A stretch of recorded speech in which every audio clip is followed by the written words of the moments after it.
You ever had a grown woman try to run your life like you're her personal servant, and you're not even in her kingdom?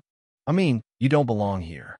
Those were the first words out of Barbara Anderson's mouth as she stood at the end of my driveway, red-faced and shrieking, clutching a stack of fake violation notices like they were the Ten Commandments. Picture this psychotic HOA president who's not only made my life a living hell for months, but has taken to finding me, threatening me, posting my photo online, calling me a destroyer of neighborhoods, and here's the kicker. I'm not even in her HOA. That's the crazy part. My property, it sits just outside their border, 50 feet, I measure it 3 times. But Barbara? She acts like I'm her personal project anyway. She thinks she can bully anybody she wants. Well, she picked the wrong guy. Let me back up a sec, because if you want to see how I destroyed her little dictatorship, you gotta know how this whole nightmare started. It was about a year ago. I just bought what I thought was the perfect place. 1547 Willow Creek Drive. 3 bedrooms, 2 baths, colonial wraparound porch. Overlooks the prettiest lake you ever saw. But the best part? That 50-foot buffer outside the Greenwood Heights HOA boundary. I was obsessed. Checked the surveys, checked the zoning, checked everything, because there's no way I was getting trapped in one of those little suburban tyrannies. Legally, I was 100% independent. So, I'm hauling boxes in, still got the moving van out front, and here comes Barbara. 50s, hair pulled back so tight it looks painful, navy blazer like she's running for local Congress. She strides up with her leather folder stuffed with more papers than a lawyer during tax season, and before I can even say hello, she's in my foyer, uninvited, smiling that sharky smile people use right before they give you the bad news. "Welcome to Greenwood Heights, Eric Thompson," she says, glancing at her clipboard like she's reading from the Constitution. Now, I realize your property technically falls outside our official boundary, but that's really just a technicality. You're part of our community now, so you need to follow our standards, landscaping rules, architectural review, decoration policies here. I have all the paperwork for you to sign. I just stared at her, standing in my house, waving documents I never asked for, making demands I never agreed to. The nerve. Seriously, you could have bottled it. But I kept my cool. "Barbara, I appreciate the welcome, but I bought this place specifically because it's not part of your HOA. My property, my rules. No thanks." Her smile froze like she'd just had a brain freeze. "That's an incredibly selfish attitude, Eric," she said, in that disappointed teacher tone. "We have community standards here. Property values depend on everyone doing their part. Your neighbors expect a certain level of cooperation and respect for our shared values." The way she said shared values sounded like a cult mantra. Now, that conversation should have been it. Polite disagreement, mutual understanding. Everyone goes home and minds their business. But that's not Barbara. Oh no. If there's one thing Barbara doesn't do, it's boundaries. Within 48 hours, the harassment campaign started. First, the fake violation notices, official-looking forms on HOA letterhead, saying my mailbox was the wrong color, my lawn edging wasn't regulation, my porch lights were a menace to society. Each notice came with a fine, a compliance deadline, and threats of legal action. I tossed them straight in the trash. But Barbara? She was just getting started. She started treating my property like a crime scene. Photos from every angle, measurements of my fence, time-stamped evidence of my car parked in my own driveway. Like she was building a case for the FBI. She had a whole system cross-referencing my infractions with HOA bylaws that didn't apply to me. Then came the social media assault. This was where I realized just how good Barbara was at manipulation. She joined every local Facebook group, every Nextdoor thread, every community forum. She never named me directly, but she'd post pictures of my house, complaining about declining standards, sharing spreadsheets comparing my neglect to the rest of the neighborhood.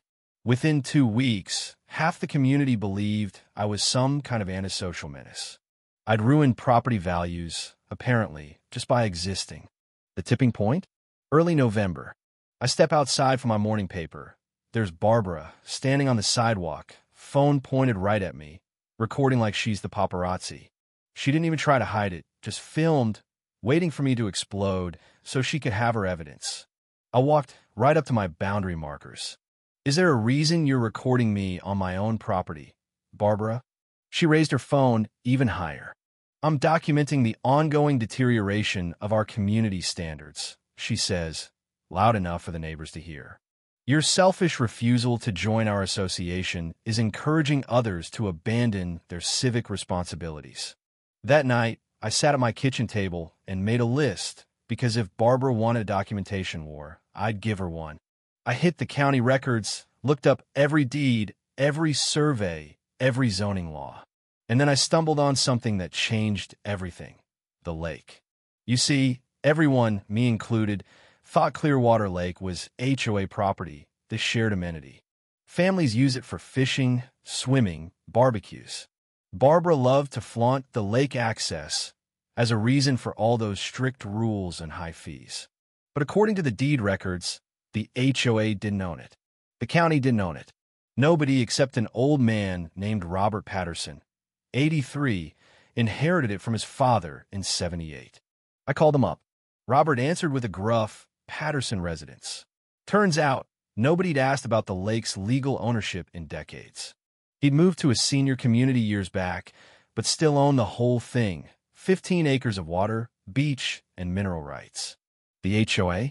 They've been acting like it was theirs, collecting fees and bossing people around, when in reality, it wasn't theirs at all. Would you be open to selling? I asked, try not to sound like I'd just found the golden ticket. Son, I think that's exactly what this old lake needs, Robert said. Someone who knows the difference between taking care of something and controlling it. That Saturday, I met Robert at the lake. He was shorter than I expected, but sharp as a tack, and he brought every document you could want: deeds, surveys, tax records. The lake was his, clear as day. I asked about the price, and right as he was about to answer, you guessed it, here comes Barbara, storming down the slope, flanked by two of her cronies. Robert, what is going on here? She demanded, waving her briefcase like a weapon. Sandra called me. Are you selling our community lake to this troublemaker? Robert just looked at her. This is my property, Barbara. I'll discuss it with whoever I choose. She tried to argue, talked about 20 years of fees, community amenities, how she couldn't just sell it out from under them. Robert shut her down, asked to see anything, any document that gave her rights. She had nothing. She stood there, hands shaking, watching her empire crumble. So I made my move, $195,000 cash, 30-day close, no contingencies. Robert smiled, said, I want to make sure you know what you're getting into. This woman doesn't understand boundaries. I just grinned. That's what I'm counting on. Barbara was speechless. For the first time, she had no comeback. Enjoy explaining to your HOA members why they're about to lose lake access, I told her. They've been paying you for nothing. Monday came, bank check in hand. Robert's lawyer, a tough lady named Patricia Chun, had every document ready. By noon, I was the owner of the lake Barbara had used to build her little fiefdom for 2 decades. I didn't even stop to celebrate. Drove straight to Murphy's Construction, set up a plan for a dock that would put every other on the lake to shame. Permits filed, surveys ordered, and, most importantly, custom signs on order, private property. No trespassing. Greenwood Heights, HOA. No authority beyond this point. And one, just for Barbara. Barbara Anderson specifically prohibited from this property. The signs went up Friday. By Tuesday morning, Barbara was back, crowbar in hand, trying to pry her name off my property. I recorded the whole thing. Called the county. Officer Emma Williams came out, inspected the signs, reviewed the footage. Everything's legal, she told me. Keep documenting. If she escalates, call the sheriff. It didn't take long. Barbara's next move was a full-on community rally. Megaphone, protest signs, 20 people chanting about community rights and restoring lake access. I sat on my dock, sipping iced tea, recording every minute. She screamed, she begged, she tried to turn the crowd against me. But when I asked her to produce a single document proving their rights, she had nothing. One neighbor finally called out, if we have legal rights, why didn't the HOA buy it? People started leaving. Barbara stood alone, surrounded by empty chairs and her own delusions. Desperation set in. Tuesday, 6:37 a.m., my security cameras caught Barbara, all in black, wire cutters in hand, cutting through my fence. She marched right onto my dock, probably thinking a little trespassing would restore her power. I called the sheriff.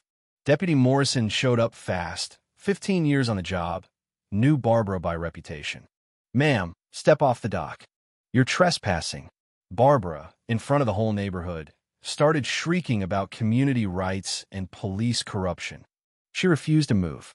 They cuffed her and took her away, her screaming still echoing off the water as the patrol car rolled out. After that, the floodgates opened. The new HOA president, Jennifer Mitchell, called me. She brought paperwork. Barbara's abuse went way beyond me. Financial irregularities, harassment complaints, using HOA money for private investigations. Barbara resigned the next day. She lost her job, her house, and every shred of credibility she'd ever had. Meanwhile, my lake became the new centerpiece of the neighborhood. I set up a permit system. Kids could fish, families could hold birthday parties, all by the rules and with respect for the property. Property values went up. People actually thanked me for bringing order after years of Barbara's drama. The dock became a gathering spot for real community, not a playground for a power-hungry bully. Barbara? Last I heard, she put her house on the market and moved out of state to live with relatives. The restraining order keeps her far from my property, but sometimes people see her car creeping through just to see what's become of her lost kingdom. She never comes close. And if she did, well, the signs would remind her who's boss now. So, tell me, what's justice look like to you? Is it about holding the line when everyone else caves, or about building something better when the bullies finally go down? Drop your thoughts below. Have you ever faced off with an HOA dictator, or dealt with someone like Barbara? Tell your story. And hey, remember, sometimes the best revenge is living well and owning the deed.